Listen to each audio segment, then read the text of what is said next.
Why does the smallest, simplest Cardano transaction still have to pay the same, seemingly non-negotiable fee?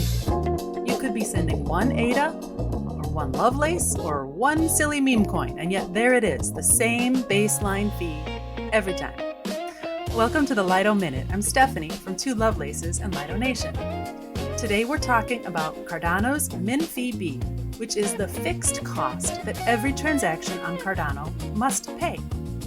It sounds boring and it sounds stubborn, and it turns out to be doing a lot of heavy lifting. When you make a transaction on Cardano, you pay a fee. That fee has two parts. There's min fee A, which scales with the size of your transaction. More bytes, higher cost. And then there's min fee B. Min fee B is the baseline. It's constant. It's the part of the fee equation that never goes away. The full formula looks like this. Fee equals min fee B plus min fee A times the size of the transaction.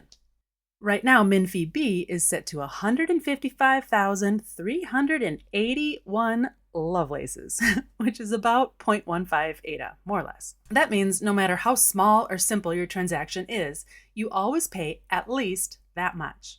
And I know, nobody likes fees, but let me see if I can get you on board with this one. So why have a fixed, non-negotiable fee? Because blockchains are vulnerable to spam. If sending a transaction could be nearly free, an attacker could flood the network with thousands or millions of tiny, useless transactions. That's called a distributed denial of service attack, often abbreviated as DDoS. Min fee B is Cardano's economic firewall. It ensures that even the smallest transaction carries enough cost to make large-scale spam attacks prohibitively expensive. In other words, you're allowed to send tiny transactions. You're just not allowed to send them for free. This protection doesn't depend on congestion. Fees don't spike wildly when the network is busy.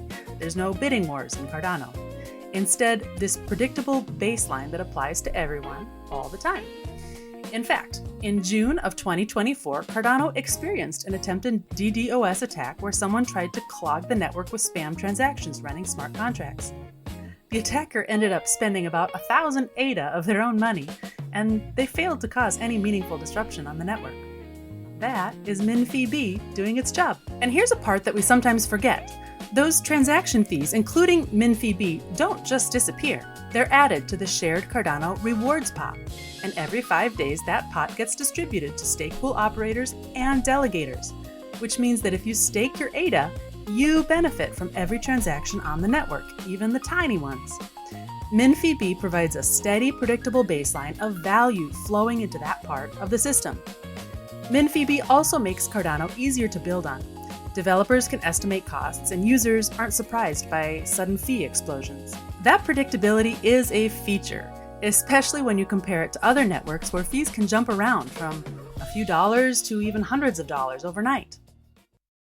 Min fee B is just a number, but it represents a philosophy that security can be economic and fairness can be predictable.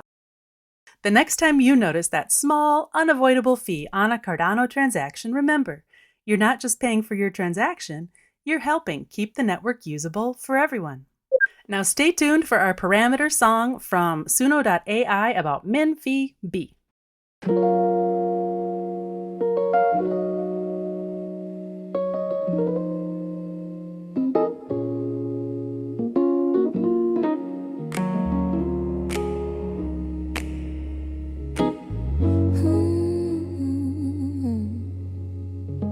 Every time I move a little value, doesn't matter if it's big or small. There's a line in the equation that's gonna show up when I call. I can send one ADA drifting or a Lovelace just to see it go. Same old number sitting steady like it's saying, yeah, I know. You could wish it was lighter, you could wish it was free, but nothing stays open very long without a little gravity. There's a baseline, baby, everybody pays. Just a little for the order, just a little for the space. On Cardano, we don't panic when the traffic starts to climb.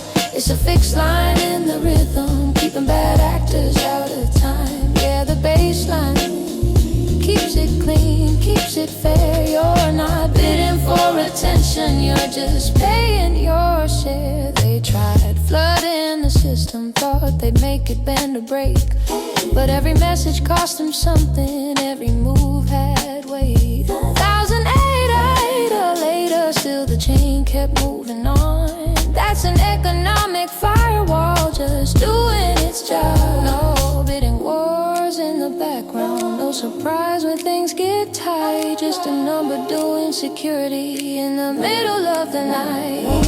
There's a baseline, baby, everybody pays.